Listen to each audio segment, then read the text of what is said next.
Hello, nerds. Welcome to History Nerds United podcast. I am your head nerd, Brendan.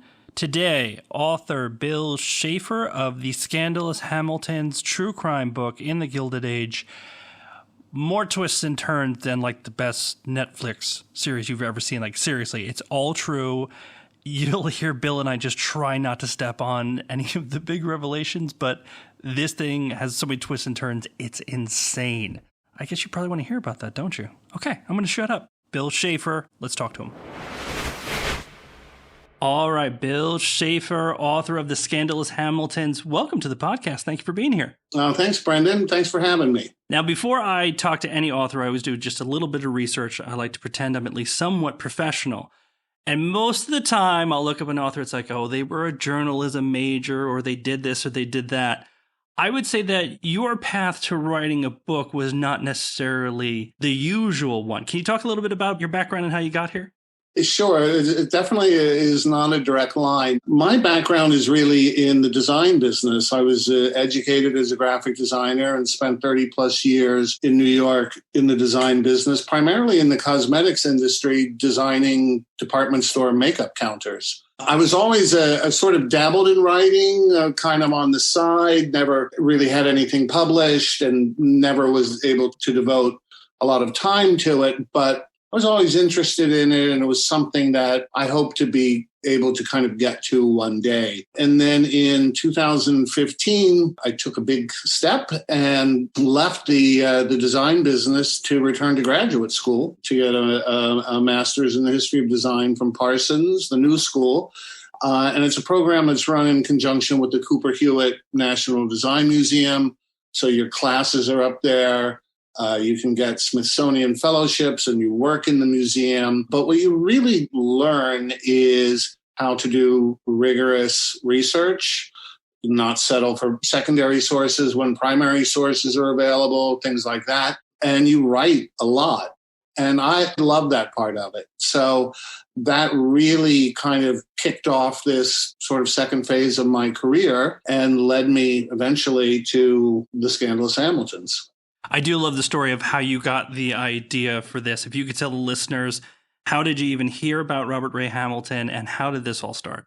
When people ask me, how did you find the book or how did you find the subject for the book? My usual response is the book found me. Actually, my wife and I got married in New York. We were living here, but we bought a house in Connecticut to raise our daughter. She is now grown and out of the house. We were empty nesters. And we decided to move back into the city. And so we took an apartment on the Upper West Side, and about 4 blocks from our building at 76th Street and Riverside Drive is the Hamilton Fountain. And it was just a couple of months after we moved in. It was a bitterly cold January night.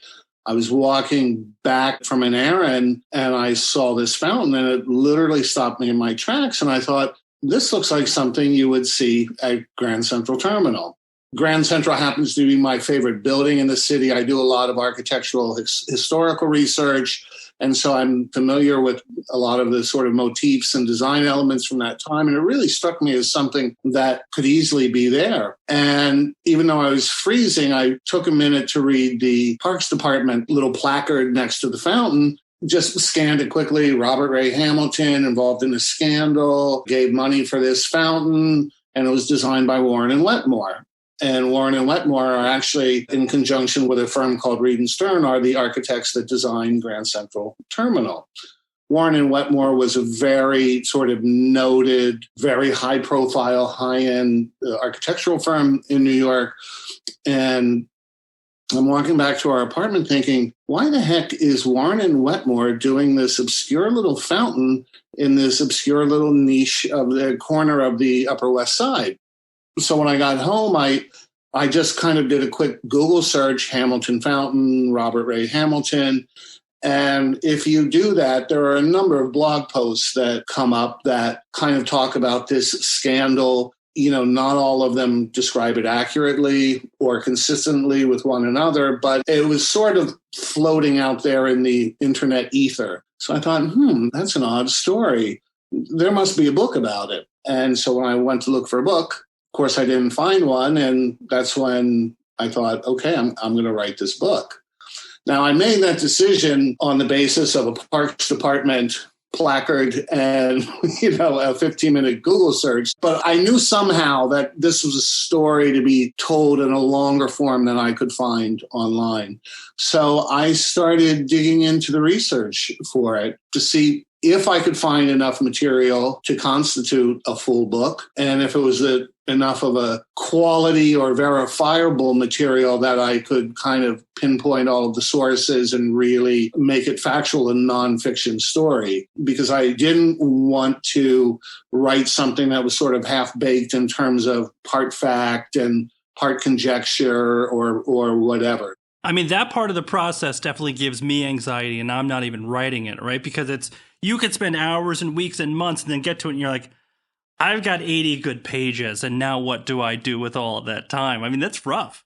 Yeah, no, I agree. And I got a couple of fortunate breaks in that. One, without giving away all that transpires in the book, there are a number of courtroom scenarios, both criminal and civil, and I was able to find all of the court records. So that was huge, because that put a lot of people in place officially, not kind of rumored to be involved, or somebody said something, in a newspaper article, but it wasn't backed up someplace else. So that was a big step. And then the other fortunate part of it was that I found that there was a box of papers relating to this scandal in the New York Historical Society's library, which is 8 blocks from my house. So I put in a call to take a look at the box. And it's interesting. It's the Ray family, which is Robert Ray Hamilton's mother's family. The Ray family papers are at this historical society, and there is this basically box of material that pertains to Ray. His name was Robert Ray Hamilton, but everybody called him Ray.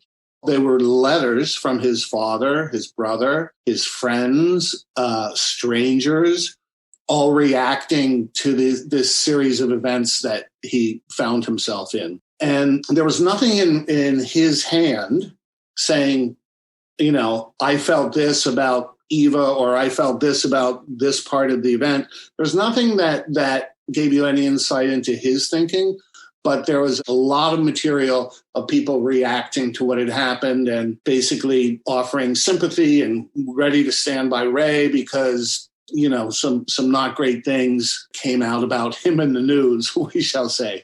Yeah, I mean, Robert Ray being a descendant of Alexander Hamilton, right? Right. All of these things that happen, it is very telling as you read through the book that, like you said, he's kind of an enigma almost the entire time because he's left so much, but you found a lot of people reacting to him in various different ways. Right. As things came out and they weren't sure. But just to kind of set him up, he is one of the scions of the Hamilton family. He grows up extremely rich, like Rockefeller, important and all of that stuff. And then enters, we're just going to call her Eva, because I think it's fun to read through the book and try and figure out what her name is. But what's kind of the background there? How does Eva kind of come out of nowhere, and how do people react to her when she first comes on the scene? So I think one of the interesting things to me when it all sort of started coming out was this contrast between Ray and Eva, in that Ray grew up in extraordinary privilege. His great-grandfather was Alexander Hamilton. His grandfather, John Church Hamilton, who was a historian and biographer of his own father.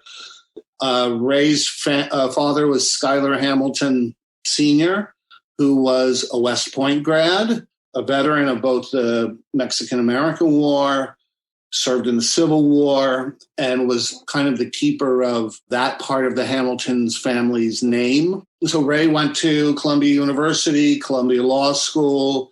He was an attorney. The Hamilton family owned properties all over Manhattan and in Brooklyn.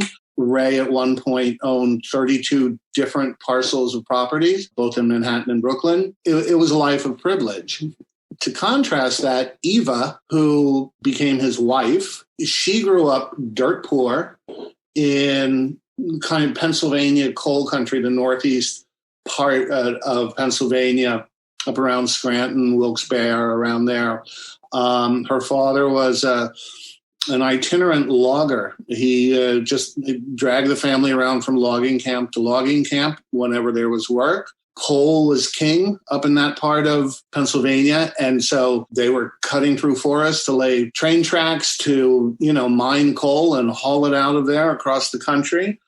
And she was one of 6 children born to this logger, was also an alcoholic. And she grew up in circumstances that couldn't be any more different than Ray's. For all of the privilege that he had, she had absolutely none of it. So there were, when we talk about the Gilded Age and robber barons and this enormous explosion of wealth, yes, that was certainly happening. But the other side of the Gilded Age was people who were dirt poor, who were basically breaking their backs to help these robber barons make their fortunes. So you have these two worlds that collide in a pretty profound way when Ray and Eva meet and subsequently begin a relationship. I do often think my first major financial mistake in my life was not being born into a rich family. Mine too. I tell you. But we have to move on. We have to. And you bring these two people together, and it seems like Ray kind of knows that he's going against the grain here. He kind of keeps Eva a bit separate from everybody. Even the marriage is kind of shrouded in mystery, which is kind of a big deal. He really kind of took a chance by even being with Eva. He had to have some sort of feelings for her because he was putting a lot on the line because, as you just mentioned, he was kind of, for lack of a better term, crossing the tracks and bringing somebody who was not part of that world into that world, right? Yeah. What's kind of interesting about him in the sense of this sort of duty and family point of view is that if you contrast Ray with his younger brother, Skylar Jr., Skylar Jr. also owned part of the family real estate portfolio, also went to Columbia, was a practicing architect when he first got out of school, but he married a woman who also came from that sort of upper stratosphere of society. He married, and I'll use this term, quote, properly, a rich young man marries a rich young woman. And that was the way it was supposed to go. And so all of these families that existed at the highest end of the levels of society, they all sort of married each other. They went to school with each other. They saw each other at social events. And that was the way the world was supposed to work. Ray was a bit of a contrarian in that regard. First of all, he was an avid outdoorsman. After he graduated from law school, he took a long trip out west by himself. He was a hunter, a fisherman. He owned all kinds of shotguns and fishing rods and hunting equipment and outdoor gear and all of that kind of thing. And so I think that upholding of the societal part of his name, I don't think was that important to him. Now, he didn't want to do anything to besmirch the family name. That wasn't his intention. I mean, he totally respected his father and what the Hamilton name meant. But I don't think he had a profound interest in kind of keeping it the way his father did, if that makes sense. When he met Eva, I think that was just part of his indifference, might be too strong of a word, but of his not feeling the need to toe the line exactly as it was laid out in terms of what the expectations were for somebody with the name Hamilton. I was totally prepared with that type of setup to read and have the inciting incident be something like, oh, he threw her out a window or something, or she hired a hitman to kill him. It's actually the inciting incident that gets this entire book going is kind of technically nothing to do with Ray. It has to do with Eva and a housekeeper. Do me a favor, tell me a little bit about that one. So Ray and Eva were married in January of 1889, and they left shortly thereafter. They were married in 1889 because Eva had told him several months before that she was pregnant with his child and that when that baby was born, they should get married. So Ray didn't jump at that, that idea, but he eventually came around to it. There's a lot more that happens, but I don't want to give too much of that away at this point. We got to step carefully. But they did get married on January 7th in 1889 in Paterson, New Jersey. And it wasn't a society wedding by any stretch. They did not tell anybody in his family or her family. In fact, the two witnesses to the wedding that needed to sign the marriage certificate were the reverend who married them, his wife, and his mother-in-law. So after the marriage, they went off to San Diego. Ray, I think, was interested in developing real estate out there. Eva thought that he wanted to go out there to kind of avoid his family, eventually come back to New York and say, I met this woman, Eva, in California, and here's my new wife. So there were two potentially different motivating forces to go there. But regardless of what the motivation was, they hired a baby nurse, a woman named Mary Ann Donnelly, to serve as a wet nurse for their new child, a little girl named Beatrice. A lot of those baby nurses at that time came from sort of poorer circumstances. They could be pretty rough and tumble characters, and Mary Ann Donnelly certainly fit into that category. They hired Mary Ann Donnelly. They all went to California and ended up coming back in the summertime.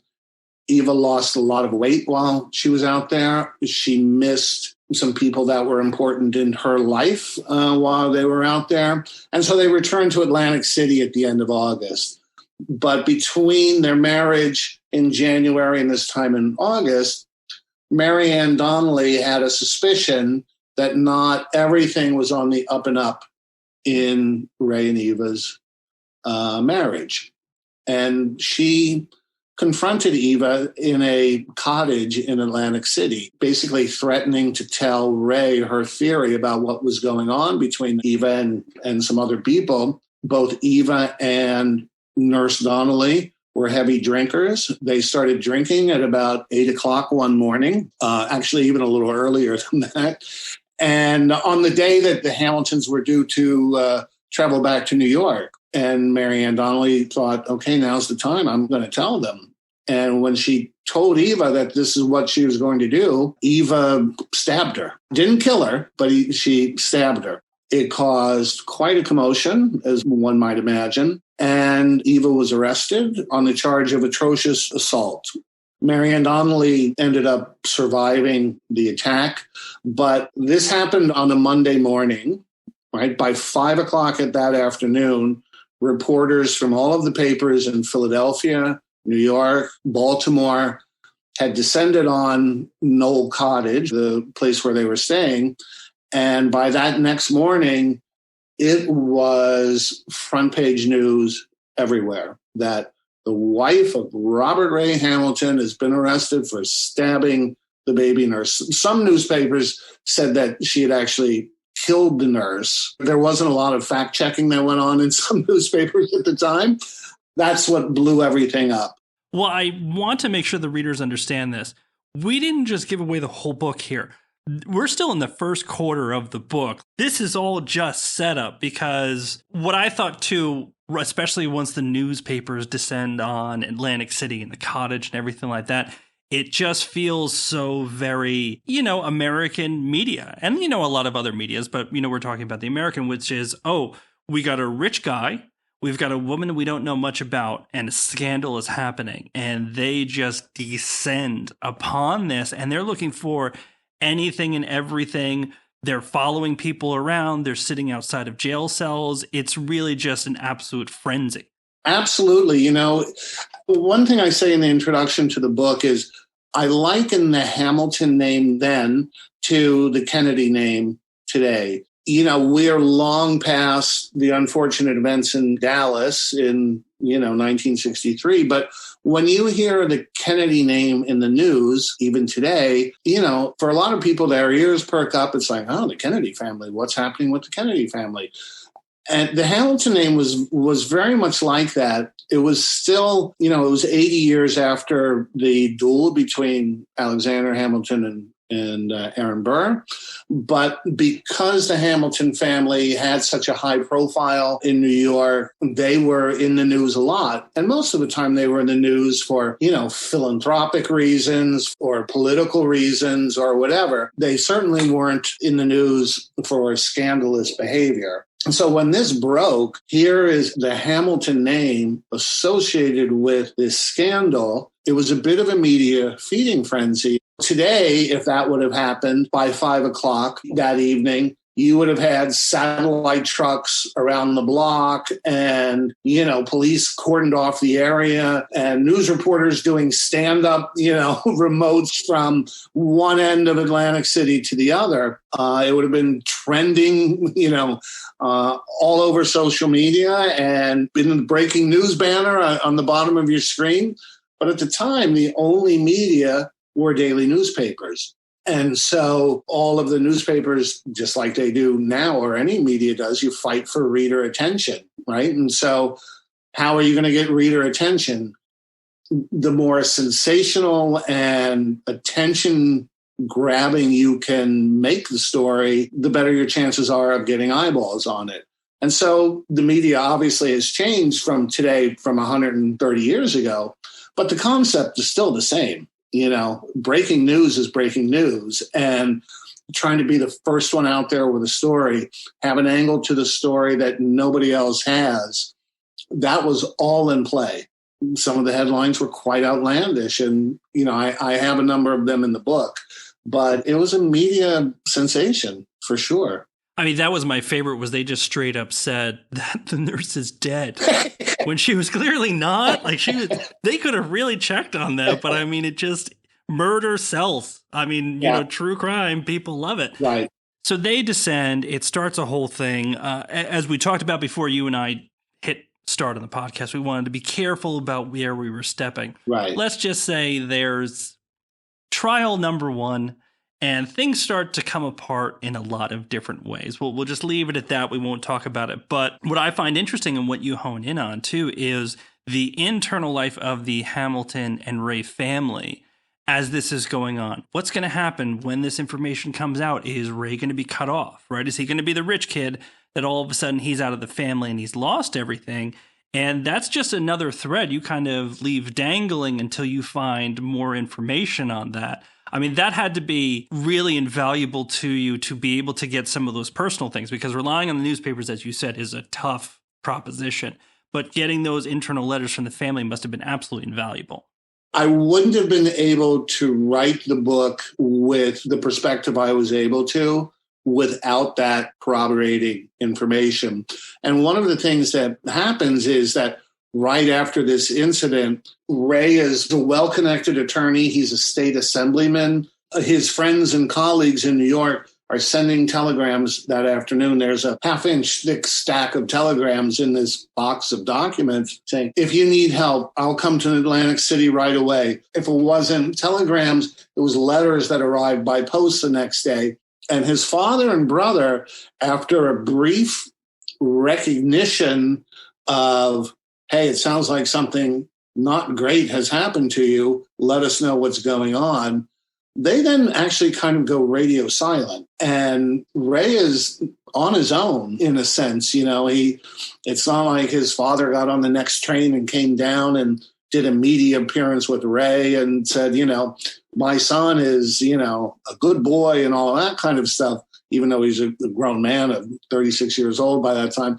But that didn't happen. Ray was really out there on his own. It wasn't until a little later, and at least that first phase of things started to resolve itself, that his father and brother came back and said, okay, you did a good job and all is right with the world here for the moment. Family legacies are funny things, and not just theirs, but anybody's, and how you maintain a family name and how you try to keep a level of integrity is very hard when what's happening in the book is happening, because it's not great news there for a little while. And then it sort of goes through another few peaks and valleys, which we won't give away now. That's the thing is this part of the book, right? The trial comes up. There's some twists and turns just in the trial alone and what's kind of coming out and everything. And I'll just say the trial ends. We won't give that part away because I remember thinking, I'm like, I don't know how this is going to go. I've read enough true crime to know that when you're going back to Gilded Age type things, it can go either way. Right. But this is the first time where I stopped and I went, there's a lot of pages here. I mean, did Bill just put in a bunch of pictures? And this keeps going. I mean, this is just, there's still a lot of twists and turns, but I'll just say the trial ends. And it must be nice being rich because Ray decides, I'm just going to go out west and build a hotel. Like that, he just decides to do that and he takes off. And Eva is kind of left to her own devices to kind of figure out how she's going to take her next steps.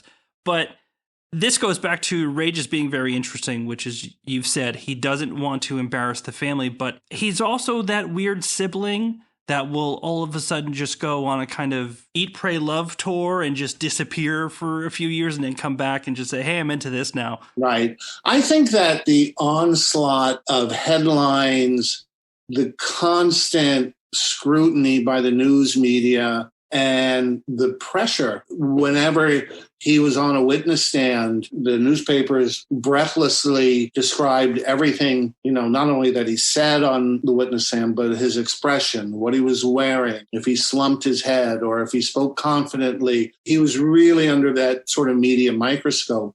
And when he went out west, one big advantage for him, I suspect, again, I don't have this in his own words, is where he went, there was not a daily newspaper within 100 miles. Forget even trying to build a hotel or bag an elk or whatever else he wanted to do. There was no daily newspapers. He didn't have to wake up in the morning and over his bacon and eggs, read about his own life and everything that he had done the day before. So if nothing else, that had to be a monumental sigh of relief. Contrast that to Eva. She's come up this hard scrabble life. Like she knows she's got to do things to keep things going. She's the exact opposite. It seems like she sits there and says, I need to keep being in the news. I need to keep this story going. Again, tiptoeing very carefully so as not to give anything away. She figures out a bunch of ways to stay in the news. And even if she's just a footnote in that paper, she's a hustler. She's out there making it happen. She's a hustler and she loves the attention. She's a natural born performer. And, when all of the spotlight was on her, she reveled in it. She, in her courtroom appearances, she was decked out head to toe. She kind of made her entrance into courtrooms like a movie star. She loved it. It ended up, again, we'll tread carefully here. It became a moment of sort of be careful what you wish for, because all of that attention ended up not being helpful to her. If Ray was an introvert, she was an extrovert for sure. Up until the very end for her, she had no problem with the media circus at all. I felt towards the end of the book, when all was said and done, I thought for a second, and was it that Ray got caught up and he felt like he had to do the right thing? Did Eva really care about him, or was she after the money? And for me, I couldn't answer that question. Was there actually any connection between them at any point? Because it seems like there were at times that they did care for each other. When you went through all of this, do you have an answer for that one? Was this two opportunists who just decided this fit, or did it just go off the rails after it started pretty well?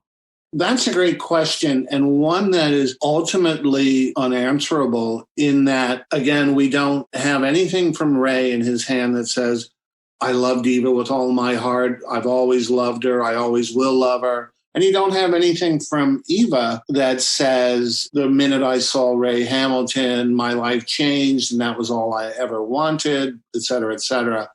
They kind of talk to the media or in courtroom testimony where they reveal themselves a little bit, but there's nothing in either of their own hands that describes their innermost feelings about each other. So I had to be very careful in the book, writing it and not trying to put words into their mouths in terms of what their feelings were for each other. But I will say that their relationship began in 1885 and it lasted until 1889 when they got married. So there were 4 years where they were essentially together, not necessarily exclusively, but there had to be some level of feeling for each other to continue the relationship for that long before they got married. And then obviously after they got married, they were with each other all the time. So it's a perplexing question for me. All I can say is they had to have some kind of feelings for each other, or the relationship wouldn't have lasted that long. And regardless of the circumstances of Beatrice's birth, if Ray didn't want to marry her, he wouldn't have married her. And vice versa with Eva. If she decided, you know what, I'm just going to have this baby, you give me child support, whatever the equivalent was at that time, and I'm going to go on with my own life, she could have done that too. But for any number of reasons, they stayed together. So there had to be, in that 4-year period, some feeling for each other. But I leave it to the readers to determine that for themselves, because I can't say factually one way or the other. So the book is almost out. Can you confirm that you and Lin-Manuel Miranda are working on a play based upon the book? If you can't say it, I understand. You can just nod your head. My guess is that he's probably kind of had his fill of Hamilton, but you never know. I'm open if he is. Keep checking your email. You never know. Right. Exactly. So one of the reasons History Nerds United started is that a lot of people remember history from grade school, and they were bored and they heard the same story about George Washington and the cherry tree, and they're like, I want to read fiction. I don't want to read history. History is boring. If you were looking at one of those people and they said, why should I read the Scandalous Hamiltons, what would you say to them? I would say that, not to be too simplistic about it, one, it's a good story. It could be a fictional story. In fact, when I was doing all of the research, I'd run across parts of things, new bits of information, and I'd say, no, this can't be true. No, this didn't really happen. And I'd look a little further and it'd be something to corroborate it. On a very basic level, it's a good story. It's got all of the good conflicts of love and hate and all the sort of juxtapositions of things that I think go into a good story, or at least things that I like to read. If you have any interest in that time period, I think it gives a window into the haves and have-nots of that time, and what it meant to have money, what it meant to not have it, and the things that you did if you were coming or didn't do from each of those positions. I think it's a slice of the way media operates and, that fight to get a story. And when you read some of the things that happen in the book, it's really not that different than it is today. Closed door testimony in courtrooms somehow gets leaked to the press from one side or the other, trying to win in the court of popular opinion. People rushing to publish news that, whether it was fact-checked or verifiable or true or not, it's like, let's get it out there and get reader attention. So I think there's a lot of parallels to modern day media celebrity that we find ourselves in today. I wanted to ask one more question based upon that, because a lot of these things happen with Gilded Age books, especially true crime. This was the story for a long time in America, and yet until your book, like you said, it's a footnote in a lot of places and there's not much there. How do stories like this kind of disappear after they have become such a part of the culture at a certain point in time, but then disappear to the point that someone like yourself has to look at it and say, I got to go pull all this together and turn it into something? I think the rush of news and newer stories and equally or maybe more fascinating stories or whatever they are kind of get piled on top of it, and it becomes sediment, down in the bottom of the media story pool. And so I think that one thing that historians do is, we dig, we poke around, we try to find stories that haven't been told before. And I was really fortunate to find this one, or like I said at the beginning, to have it find me. When this story ended, it began in 1889. It ended in 1906, basically. A lot happens in 15 or 16 years. There were new presidents, and New York City was changing, and new newspapers, and cars replaced horses from the beginning of the story to the end. And So I think as just time evolves, stories kind of end up down on the bottom of the pile. And if you're fortunate, you find one down there today that's worth digging out and digging up and breathing life into. So that's what I've been trying to do with this book. Well, Bill, now everyone else has to go out and get it so they can hear this story. This is fantastic. Thank you so much for being on. Thank you. I really appreciate it. And that's it for this episode. Bill, thank you so much for being here. The Scandalous Hamiltons, out July 26th. Get it. Trust me. You're going to like it. If you're into true crime at all, especially historical true crime, this is fantastic. Other than that, nerds, go out, find us on social media, head over to the website, leave comments, leave reviews. Tell us what you want to hear. Tell us how we're doing. We want to hear from you. Until then, talk to you later, nerds.